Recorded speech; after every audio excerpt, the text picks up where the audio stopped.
Hello and welcome to e-commerce success webinar series. My name is Amarjit and I'd like to welcome all of you. I would like to start off with thanking you all for taking the time out. And I know you're very busy and we are all very busy people. I would like to do some sharing today, and I think there's a lot of pointers that I will be sharing with you. So if you can take some quick notes on the side, or instead of that, probably just wait up for the recording to be sent to you. Yeah. If you have any friends who are also keen to learn about e-commerce or drop shipping, do encourage them to sign up for this webinar. I think there's another one more session left before we go on move on to the next stage of the webinar series. So there's another one, I think, if not mistaken, on the 24th of September. Just double check with the dates on Eventbrite and you should be able to see it. Yeah. Okay. Let's start off with me sharing my screen first. This is the one.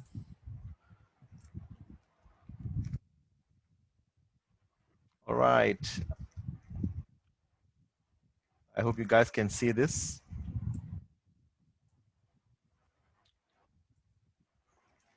Okay, and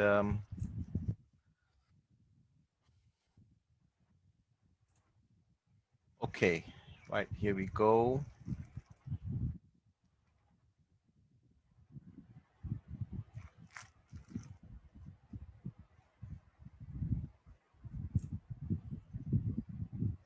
Right.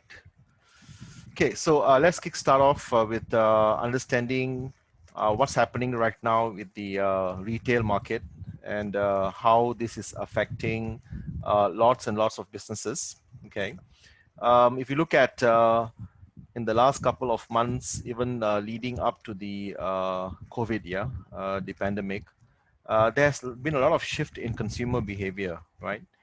Um, if you look at companies like Amazon, Lazada, Shopee, you can see that they have actually made a lot of progress, a lot of uh, they've made lots of money. You can say that, right? In the last couple of months, even prior to COVID, yeah. So in beginning of the year itself, January, February, there's already been a spike in a lot of industries, yeah. Especially like if you look at some of the retailers selling appliances, electronics, building materials. These are all some of the industries that have made a lot of stride in the e-commerce area. Yeah,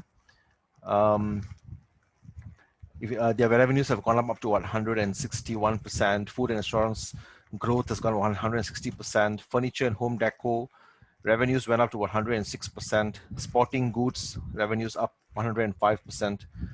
And then you look at apparels, revenues are up as well for 21%. Yeah. So there are a lot of other smaller retail industries which began to see a lot of input. Yeah, which they did not see those kind of numbers prior to the COVID. Yeah. Okay.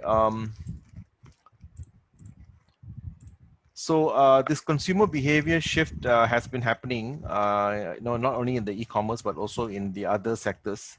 But mainly, you look at e-commerce, the sales have doubled. If you look at the Canadian merchants, so a lot of Canadian companies, online, companies that have had not much of success in online prior to the COVID, but then after or during the COVID, they saw a lot of, improvement in their business.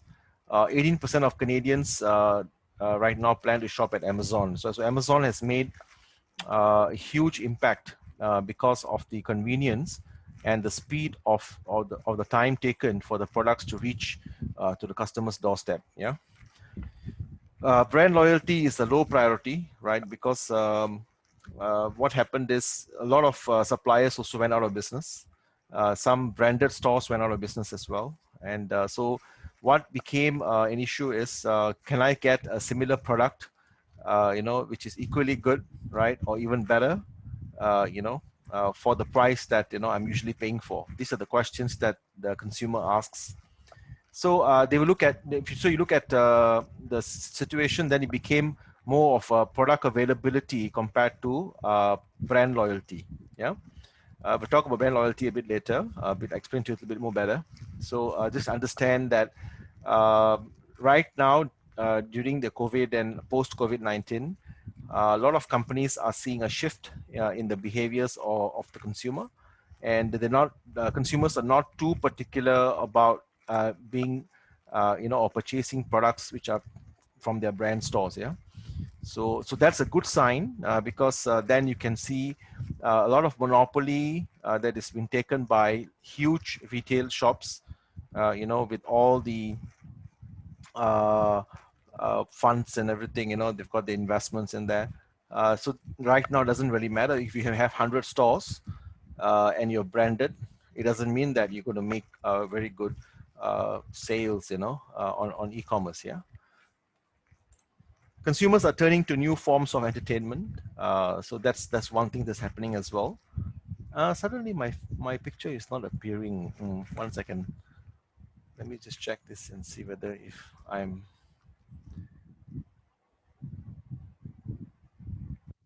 recording this.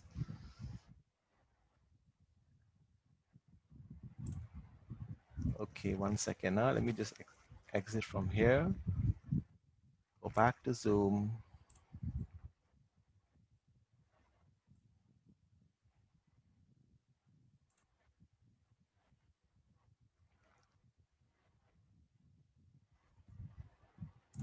Yep. Okay. Sorry, guys. I thought I've gone missing from the video. Okay. So I'm in there. Let me just start this back. 1 second. Okay, yeah. So 18% of Canadians plan to shop at Amazon, right? Consumers are turning to new forms of entertainment. So even the entertainment industry has seen a huge growth, right? Netflix is one example, Disney Plus, Spotify. And 43% of consumers are considering to pay for a subscription service they didn't have before the COVID-19. So if you look at some of the subscription services, like Spotify or even Netflix, they've seen a huge jump as well, right? Before and after COVID-19. So like post COVID-19 now, uh, they've made a lot of progress in terms of converting clients, customers, to pay, like 2 years, 5 years, due to the kind of deals that they have made, for consumers. Yeah. So this is one very important factor we look at if you're running an online business. Your e-commerce store should have some form of fan base or loyalty base, yeah, where customers and consumers are even prepared to pay a subscription. Okay. 58% of Gen Z audiences report greater use of social media. So if you look at companies like YouTube, TikTok, these are good examples where they've seen a lot of input coming in from Gen Z audiences. Yeah, so 58% is a huge number, right? That's a good sign. So these are some of the behaviors of the consumers that have actually changed over the last couple of months to a year, right?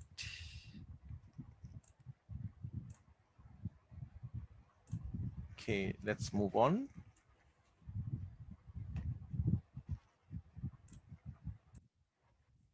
So these are some of the predicted behaviors post COVID-19. So online purchasing will continue to be a prominent channel for consumers buying going forward. Consumers will continue to turn to delivery services for restaurant and grocery food items. People are spending more time at home, right? So this is one very important factor. You see a lot of companies that were relying completely on retail walk-in has also now moved towards online. And because why?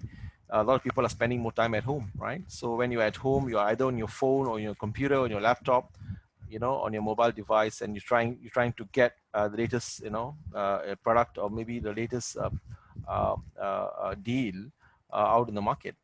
So it is predicted they will eat out less, right? So you can see a lot of restaurants now also have not been seeing a lot of call walk-in customers, right? So a lot of customers, they buy through Grab, Grab food, and so there are other applications out there as well which are doing this, and this is going to be a lot of impact, yeah, even in time to come. It's just not going to be for now, but also in time to come, yeah. Luxury prices will likely decline. So a lot of companies that are dealing with expensive goods, luxury items, they will see a significant drop in sales because consumers right now, they are very discretionary in spending the money. Okay, people will continue to spend above average amounts on products related to disease prevention, pandemic prevention, health, food, and medicine.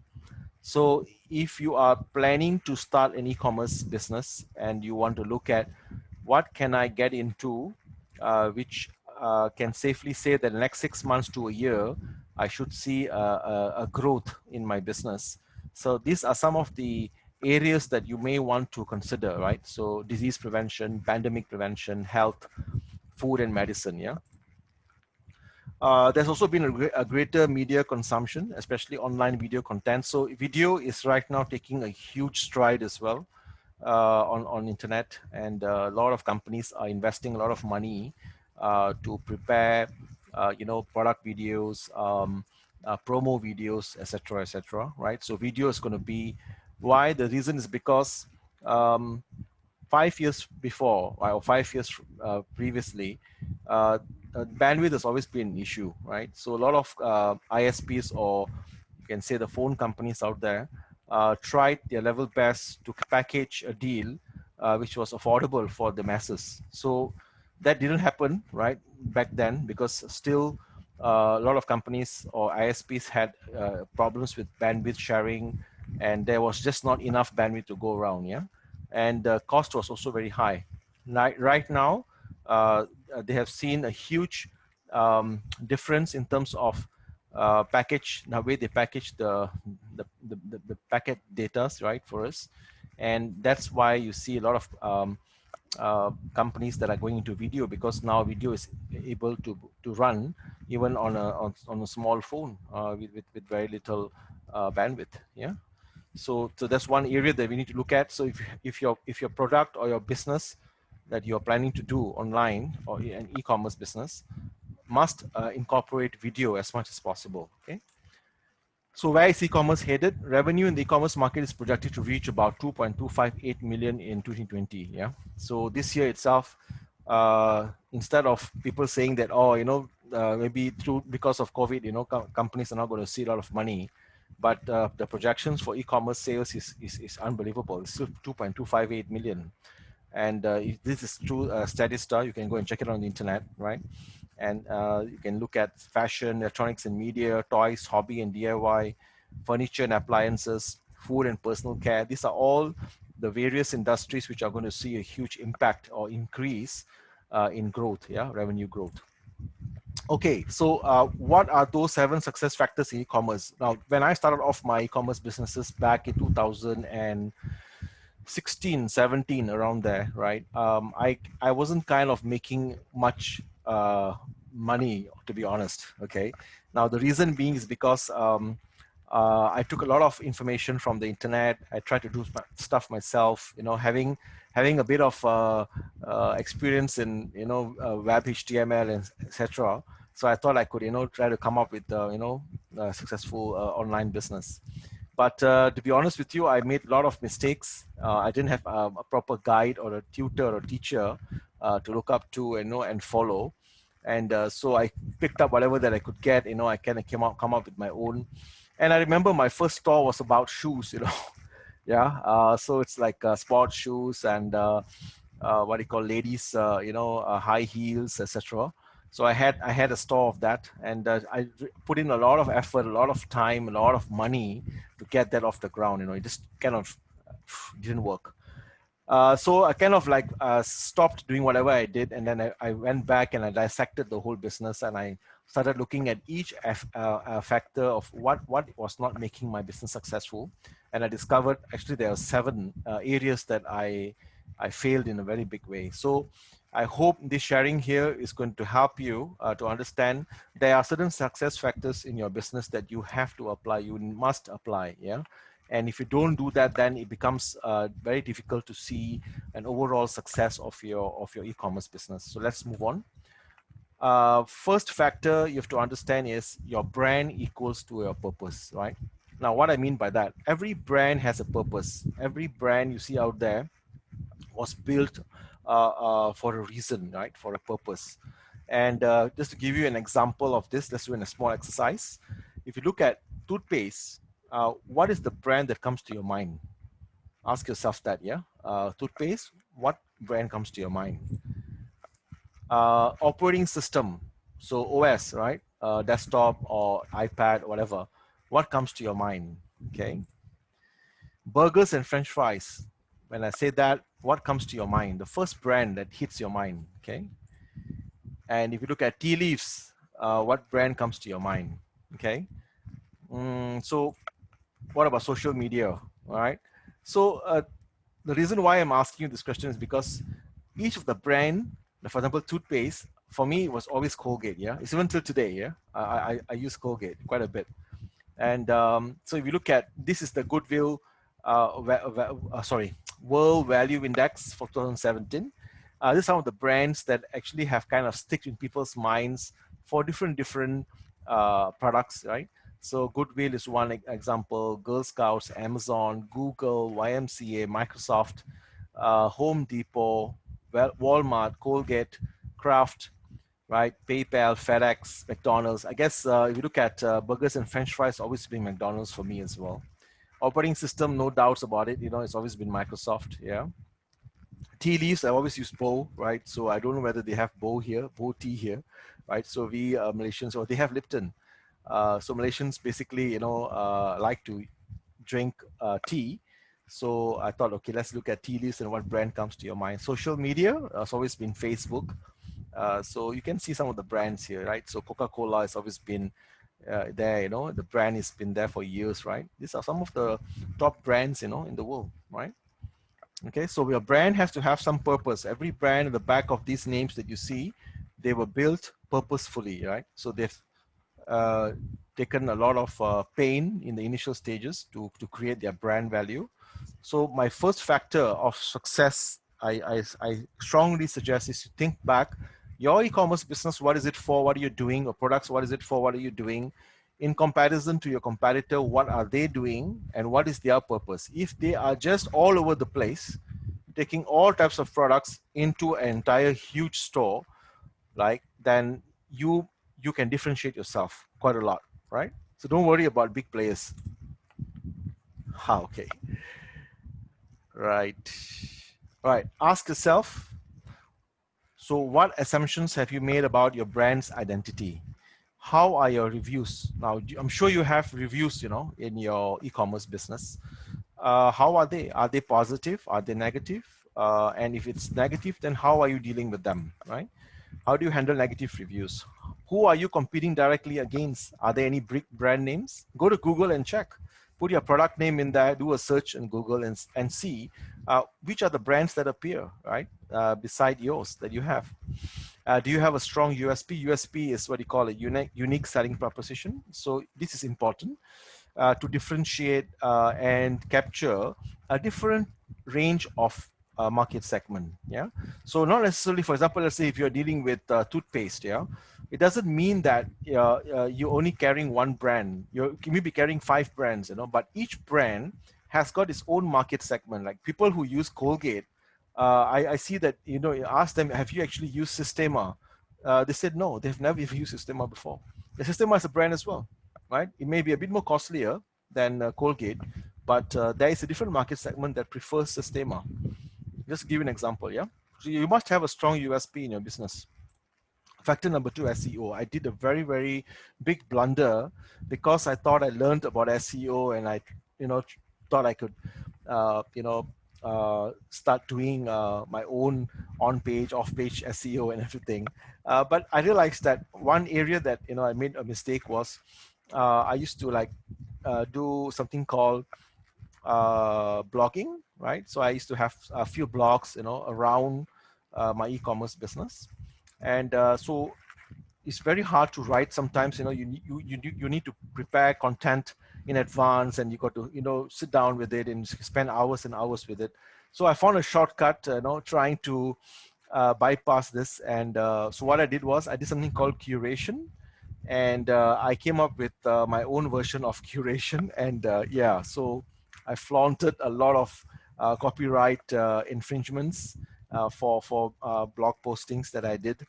And I didn't get any lawsuit or whatever, but it's just that Google sees that as a big no, right? So try to avoid posting low quality post or content or even ad centered posts. Yeah. So you must have the right person, at least one guy who's good at preparing advertisements, online, and also who someone can write good content for your business. Review Google search quality guidelines. This is one. You can go and search on the internet, and Google has come up with a 6-7 pager of how to prepare quality content for your business. Yeah, so take a look at that guideline. It'll be very helpful. Keyword research can help you learn how to position your page content. This is important, right? So keyword research, there are a few tools that you can use out there.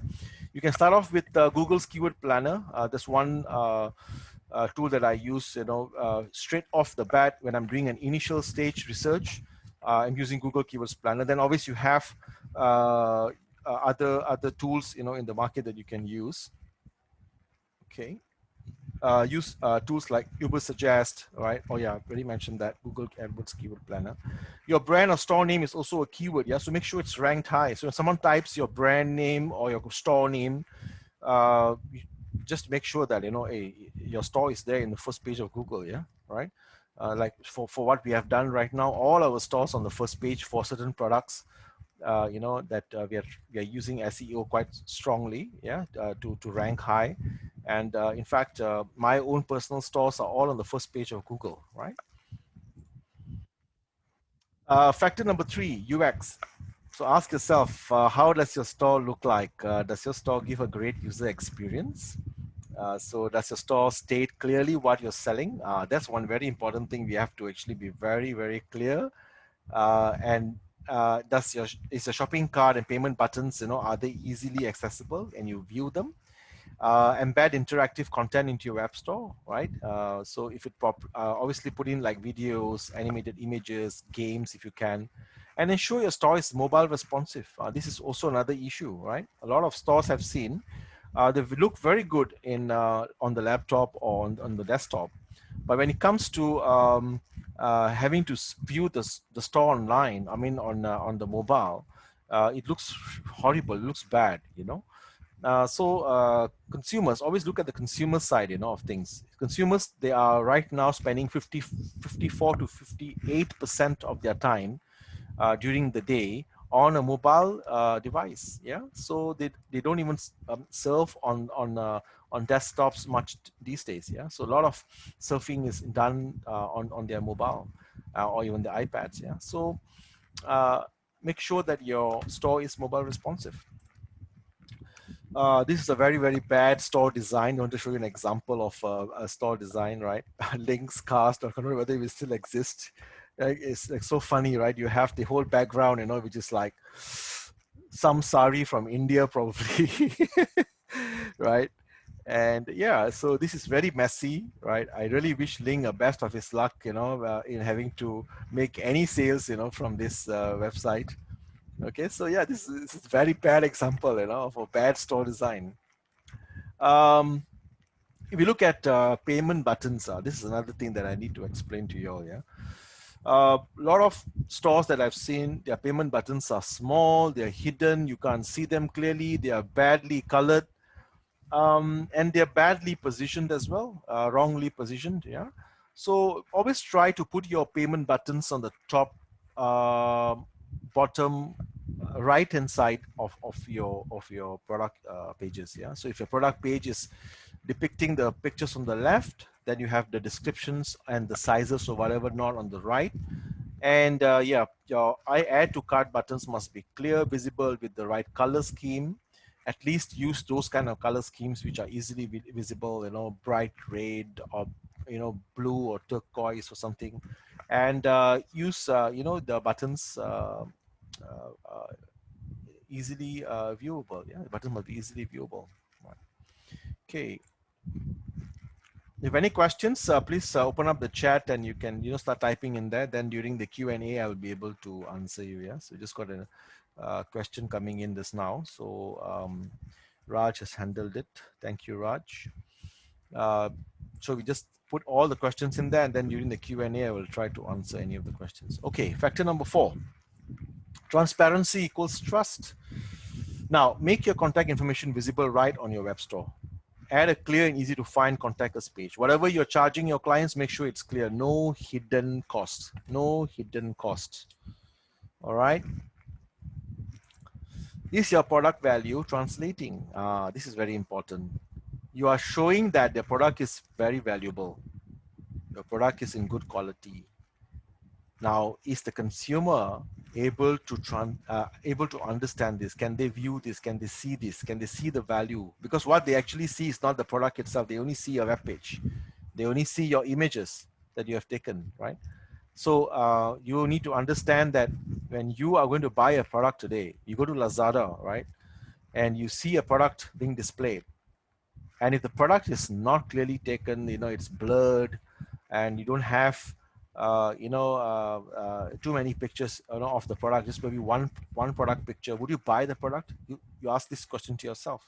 So just like how you wouldn't do it, so that product value is not translating for you, then similarly for your consumers or for your customers that come to your store, they would see that too, right? So just ensure that you got your product value translating. Make sure your product is priced competitively as well.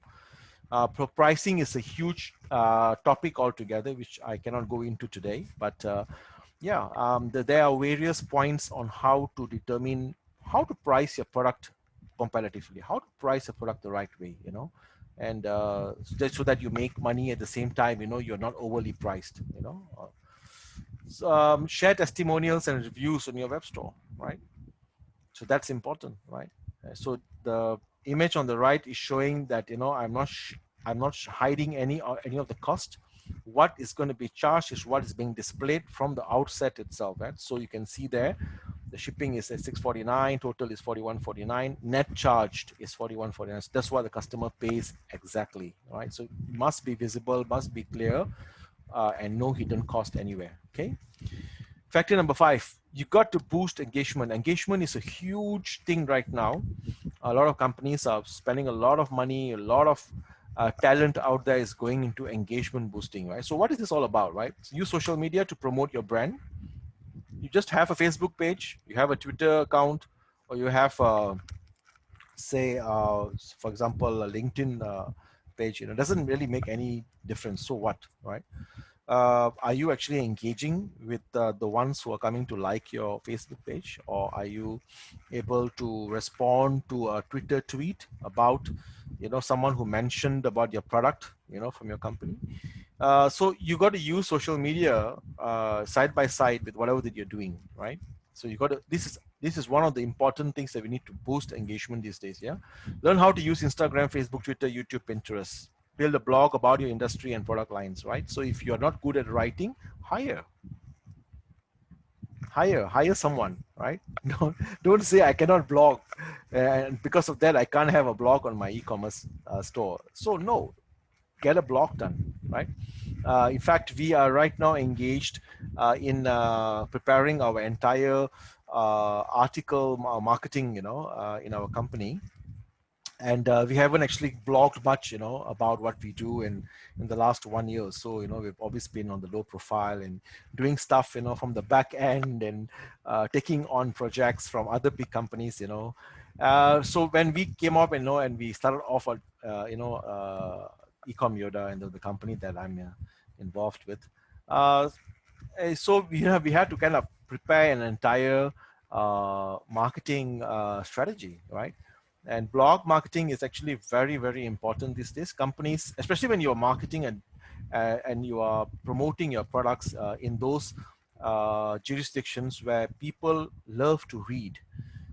So if they can't read much about your company or your products, or even if you don't share, valuable information with them, then they prefer to go to those companies that are doing it. So you do it or you're out of the game.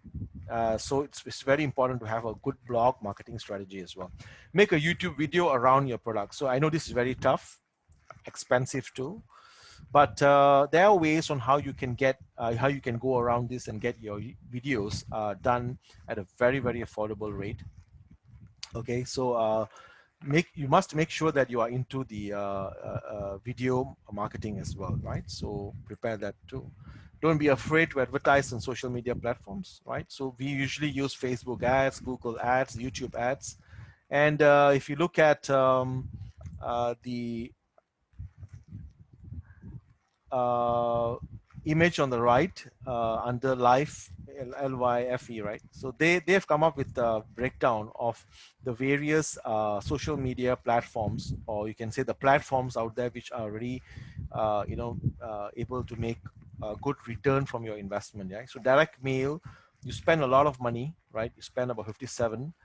And then for broadcast TV, you probably spend about 28, magazine 16, newspaper 16, radio 10, billboards 5, social media, you're spending much lesser in comparison to the other ways of marketings, out there, right? So social media is cheap, right? So you use that, advertise, okay?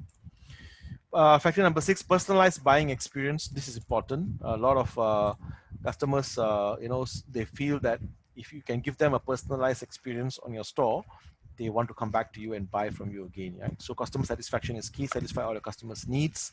Offer discounts and deals. Never ever let customers leave your store without giving them something back in return, right? Give them something, give them kind of deal, start something like that, and generate a mailing list if you can, by doing that. Okay. Factor number 7, create a killer opt-in strategy. This is important. Okay, so every successful e-store has a powerful opt-in strategy. Consumers connect better with stores that can give them something special via email. Email marketing is actually one of the more hidden strategies, out there. People don't talk much about it, but 81% of online shoppers who receive emails, right? They say that that affects them, and how they shop, right? So they say they like to make purchases, from companies that are keeping in touch with them. So do keep in touch with your clients, via email. Use pop-ups, maybe even newsletter opt-ins, clearly and visibly on your store, right? This is one example. Another example, right? How the pop-ups come up. You're surfing on the store for quite a bit, and then you haven't done much, and then maybe up to 7 to 8 or maybe 10 seconds, boom, this thing pops up, right? So these are important, right? Just look at e-commerce success tips. You must never forget. Yeah. So 3 e-commerce tips. If you can keep them in the mind in your business, and you do whatever you're doing, keep them in mind, never forget them, and you will see a lot of success in it. Okay, I'm just bring this down. Give me a sec. Okay, have a rock solid sales funnel. I won't get into too much of detail of this, right? But just to let you know, there is a sales funnel in everything that we do out there, right? All businesses have got a sales funnel. Now, e-commerce business has a sales funnel as well. This is a general sales funnel, right? Someone who visits the store, they're always on the top. They come to your store, they come and see your site, right? They're there, everybody is there, right? Then they do the next stage, which is they go and view a product. Next stage is they view the product.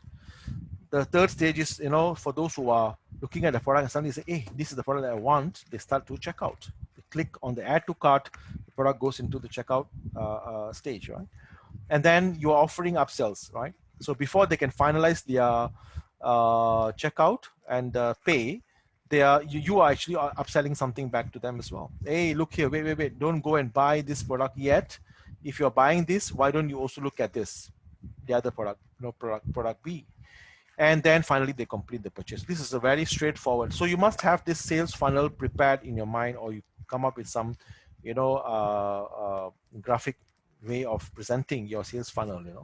Every business more or less has a sales funnel. You have to identify this. It's very important, right? So what is happening here, right?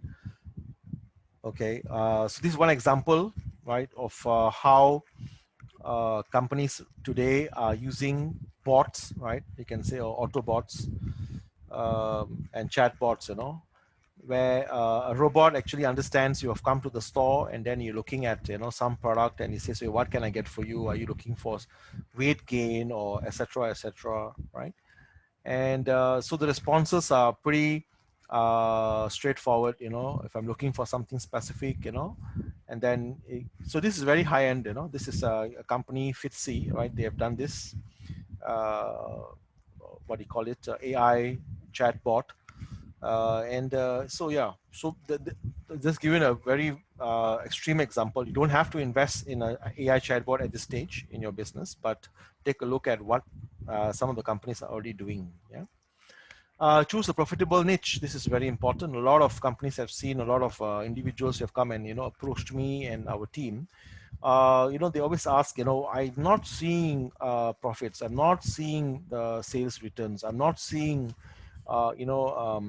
a good growth in my business. So when we kind of like dissect it, you understand, you see, we check and say, oh my goodness, this guy's niche itself is not profitable, right? Think like a business person from the outside. Do not get too personal or attached with your idea or niche topic. Not all niches are profitable. That you have to understand. Some are, some are not, right? So find out which are. If your interest niche has little or no demand, what's the point of having a store around it? You're not going to see any profits. Okay, so that's clear cut, right?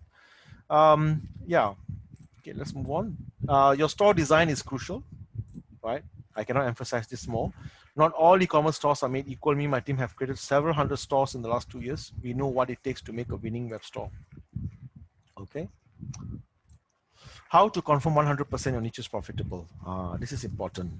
So going back to Google, I think Google has done a great job of being the #1 search engine in the world, right? And because of the data sets, Google, is known for, accumulating. You actually can use their keyword planner to identify a lot of stuff, right? Okay. So the way we do it is we go to Google Keyword Planner. You have to have a free AdWords account with them first to use this tool, okay?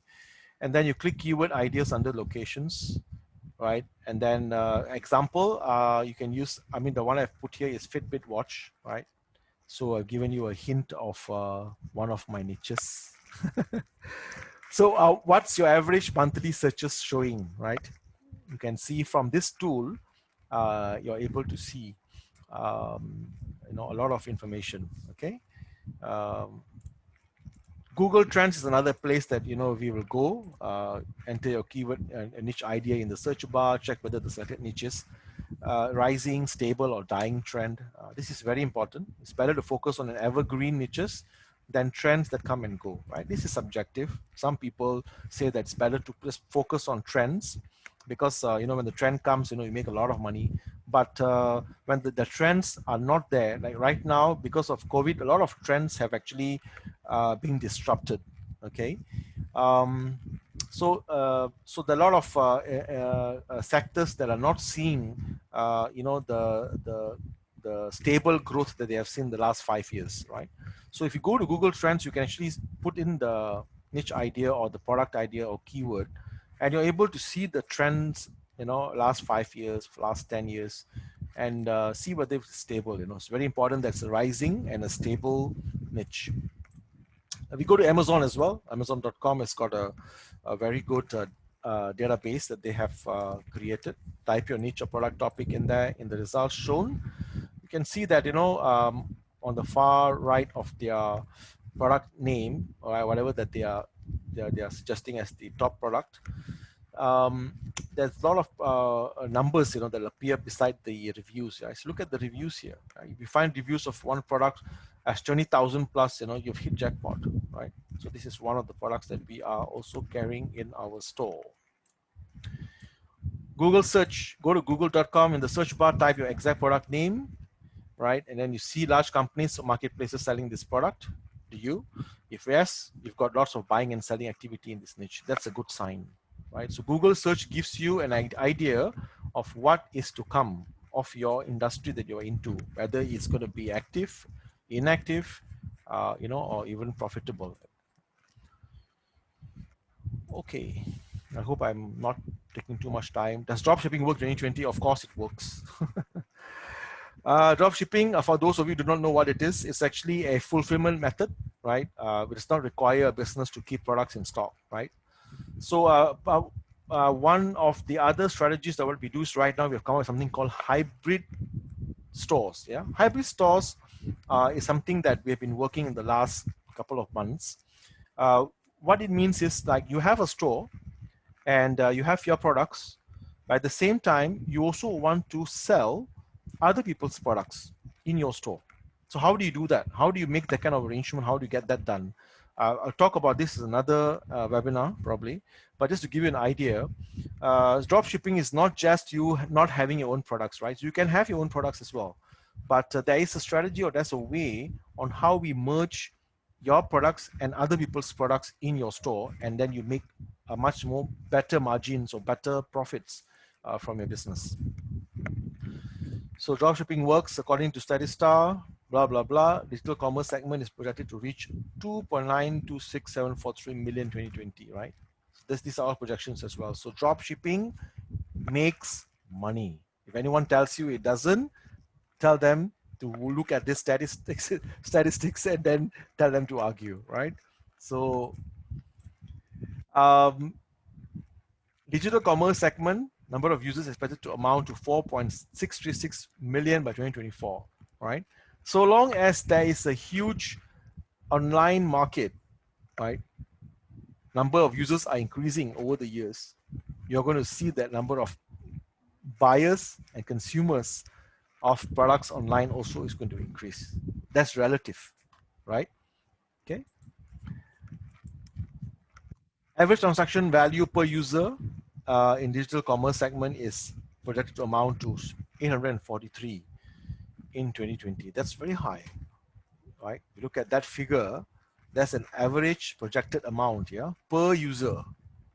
Very high, 843 US dollars, right? To 2019, a share of 30.7% of users, the age group is between 25 to 34 years old. So you must know who your target segment is, who your age groups, who are, where do they actually fall in, 18, 24 years old, 25, 34 years, 35 to 44 years, etc., etc., right? Get to know that, very important. Okay, in the year 2019, a share of 54% of users are male, right? But the females are also coming in. A lot of female consumers right now. Even a lot of the stores that we have built, the store owners actually female. To be honest, we don't have that many male what you call store owners, as our clients. A lot of female actually getting into the business as well, right? But this is a very unique statistics, yeah. Okay, 2019, a share of 35.6% of the users, they've come in the low income group. Always thought that the middle income or the higher income are the ones who are buying. Actually, no. 35.6% of the lower income group are the ones who are actually purchasing online. Interesting, right? So which are the countries that are projected to have a transaction value, highest transaction value? So you look at China, is the highest right now. They've got almost 1.165 million US dollars transaction value, right? And US follows suit after China, Japan next, UK, and then Germany. Right. Looking at the time, we still have about 10 to 12 minutes before we end the session.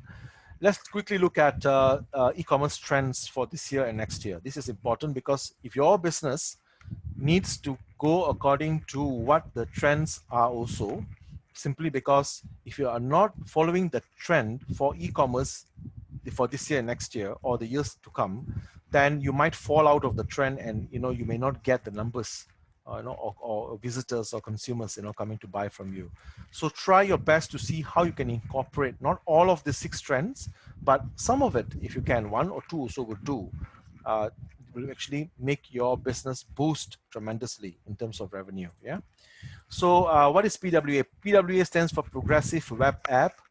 Mobile consumers are the ones right now who are buying online quite a bit. Yeah. So if your store is not mobile friendly, that's a big no-no. Try to move that out and get something done with that, for that. And offer intuitive and accessible interfaces that make mobile purchases quick and easy. And companies using PWA, example is Gmail, Debenhams, AliExpress, Flipkart, Twitter, etc., etc. So many companies that have gone into PWA. What PWA stands for is like this.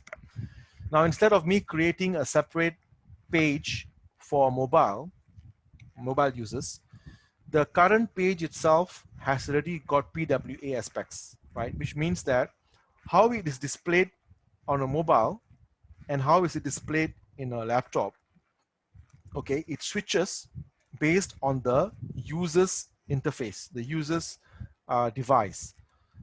So for that to happen, right, you don't need to create a separate mobile user-friendly page, but instead a PWA website will know how to switch this automatically, right? So this is another area which I've seen a lot of good branded e-commerce stores out there have actually got into in the last 1 year, 1.5 years. Yeah, so they have gone into progressive web app. Allow your audience content repurposing. Allow your audience to receive information in whatever way they wish to receive it. Need to crank out more high quality content than ever before? Definitely. Now it's all about content, especially if you are targeting the Western Hemisphere. You're targeting countries like Singapore, Philippines, even you're targeting countries like Germany, Hong Kong, right?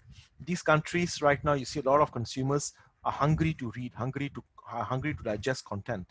So crank out high quality content, and then know how to repurpose. For example of repurposing is you created a blog article.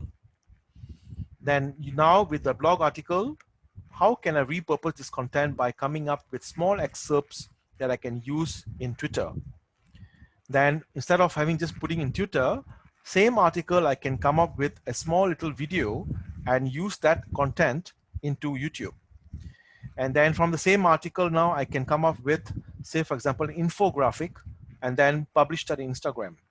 It's just an example I've given you. Yeah? So this is what we are doing right now. We're not just creating the articles or content for our clients and then doing one for each, but rather we are taking one and repurposing it for the others, right?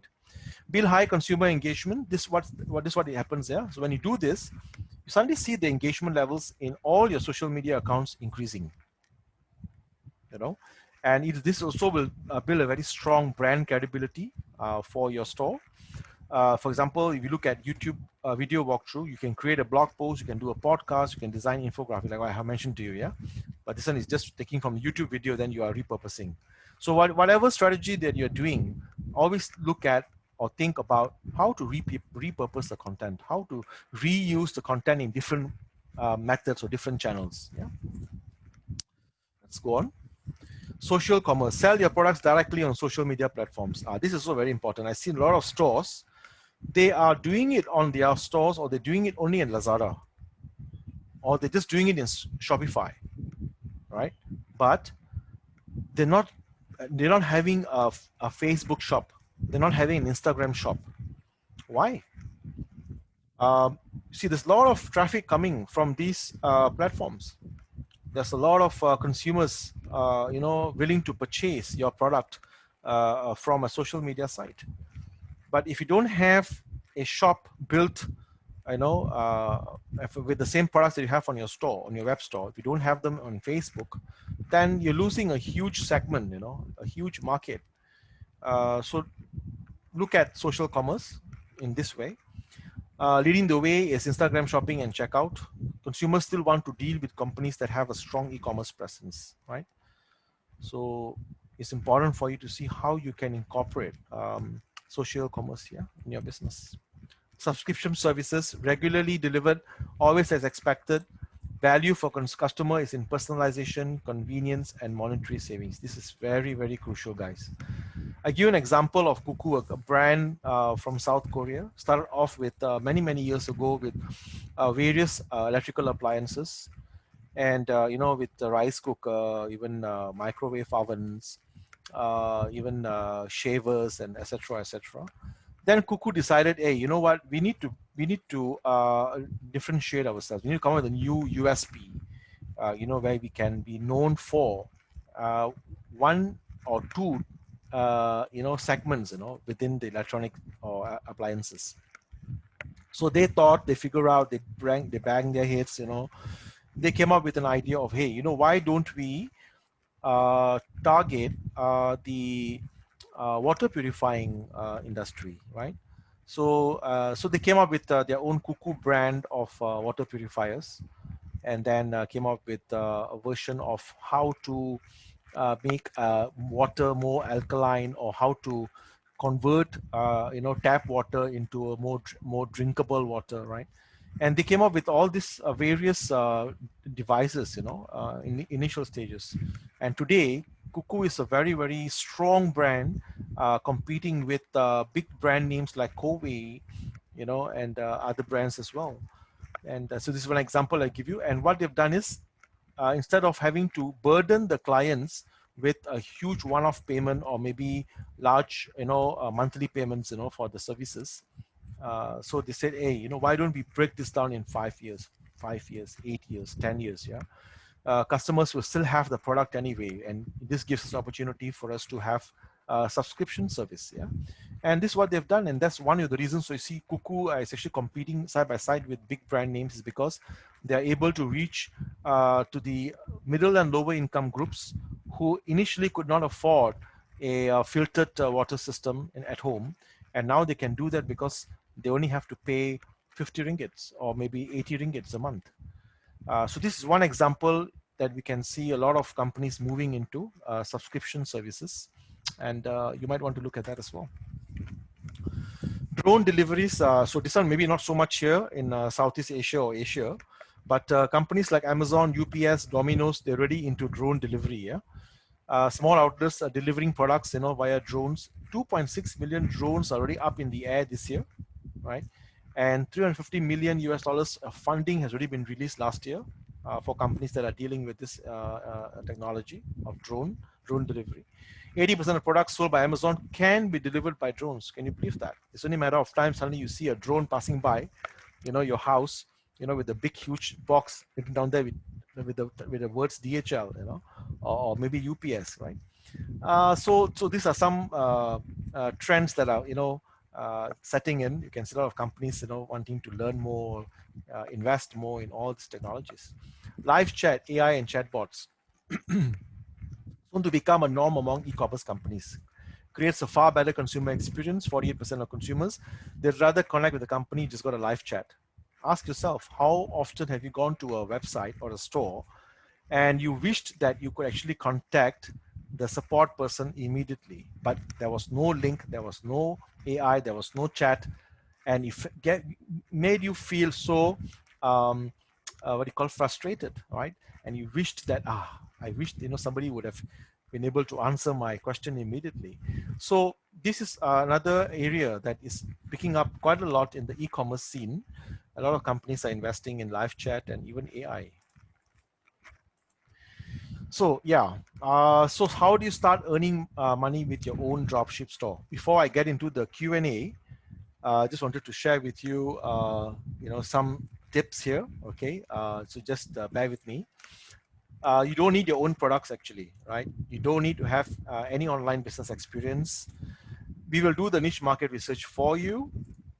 All right, we will find the winning products for you. We will build a stylish SEO optimized web store for you.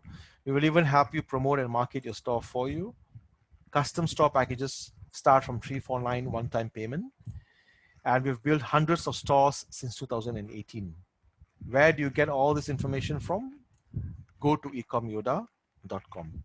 Okay, so that's just a small little ad word I wanted to put it, for the company, right? So this is I'm actually the co-founder and the lead project manager for eComYoda. For you guys who are not familiar, eComYoda started off back in Singapore, and right now we've just recently opened a you can say a small little operational office in downtown KL, right? So we have office environment, and we're doing work from there too. So this is in KL right now. All right, so Q&A. Any questions? You need to put it in the chat. If you can just put in your chat, write the chat in your chat, and then I'm able to answer any of your questions. Do you have any questions?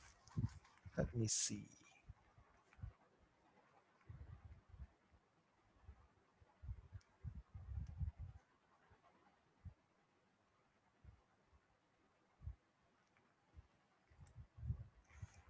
Okay.